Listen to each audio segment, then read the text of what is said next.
Vincent van Gogh once said, "Normality is a paved road. It is comfortable to walk, but no flowers grow."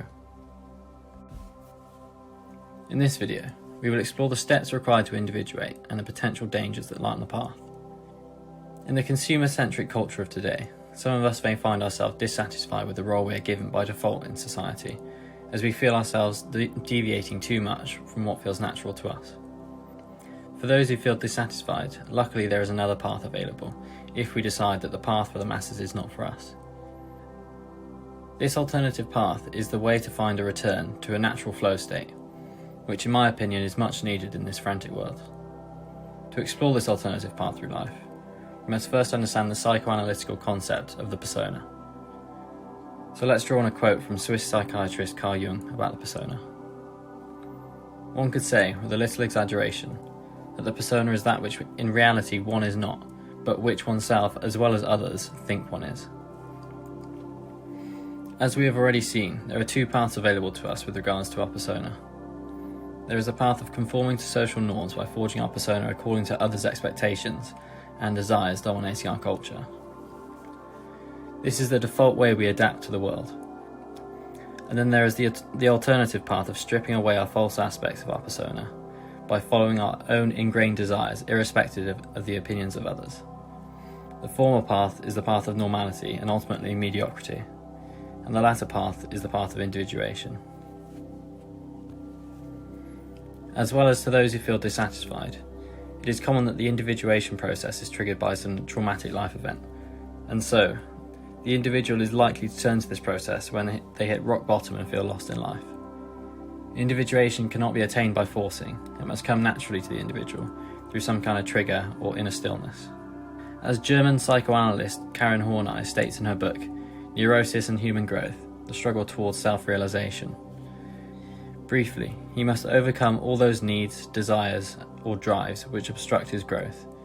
Only when he begins to relinquish his illusions about himself and his illusory goals has he a chance to find the realist potentialities and to develop them. Only to the extent which he gives up his false pride can he become less hostile to himself and evolve a solid self-confidence. Only as his shoulders lose their coercive power can he discover his real feelings, wishes, beliefs, and ideals. Only when he faces his existing conflicts has he the chance for real integration, and so forth. Which is echoed by Carl Jung when he said, "Individuation is to divest the self of false wrappings." Before we move on to the steps of individuation, it's important that we understand what is meant by the term ego. The ego is a perfectly healthy and normal part of the psyche. It is, in essence, the concept of what you think you are. In essence, it is a fabrication, but it is crucial to navigating everyday life. Once one decides upon the path of individuation and begins work on oneself in solitude, it's important to map out the path of individuation and its contents. It consists of 3 steps that I will now outline. Step 1 of individuation, integrating the shadow. To construct an identity that was able to function in the world, the ego had to reject parts of itself, which essentially drove them. The ego had to reject parts of the personality, which essentially drove them into the subconscious. These unconscious parts of oneself are then projected onto the other person. The assimilation of the shadow means to notice that these are indeed parts of oneself and not the other, and to integrate these aspects of oneself that were rejected earlier in life. Step 2 of individuation, confrontation with the anima for men, or animus for women. This step involves confronting the opposite side sex of oneself. It involves dreams, visions, or free association to develop oneself through this step. Jung termed integrating the shadow as the apprentice piece of becoming whole, while the integration of the anima or animus is the masterpiece. Jung noted that there were 4 steps in integrating the anima, read animus for women. Let's start with the anima. The most primitive aspect of integration of the anima is so-called Eve, this being a reference to Adam and Eve from the Bible. In this primitive stage, the male generally views females as evil and powerless, but still as objects of desire. Next up in the integration of the anima, we have Helen, this being a reference to the Helen of Troy in Greek mythology. Now the anima personifies a figure capable of being successful in the world and being capable of intelligence and insight. She is seen as being outwardly competent, but still as inwardly lacking substantial virtue like care, creativity, or kindness. Thirdly, we have Mary, being a reference to Jesus' mother.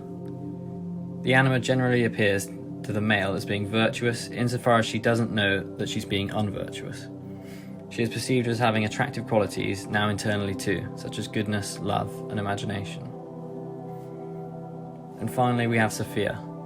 This last stage signifies the complete integration of the anima and signifies the male perceiving the female as a unique individual with both negative and positive aspects. The anima now has profound spiritual significance. Jung also described 4 stages of animus development in a woman, paralleling those of anima in a man. Firstly, we have the undeveloped animus that appears as the typical macho male that is able to take care of the female and satisfy her physical needs, but lacks much more beyond this. Think of an athlete or James Bond. Next up, we have the animus appearing as roughly the man around the house, so to speak, that is able to fix any problem that arises, and is able to support the family, but lacks any real life of his own. Stage 3 of integrating the animus is the female viewing the animus in dreams as being the personification of the word, meaning being hungry for intellectual activities and generally being creative and respectable in the domain of intelligence. Think a scientist or an academic.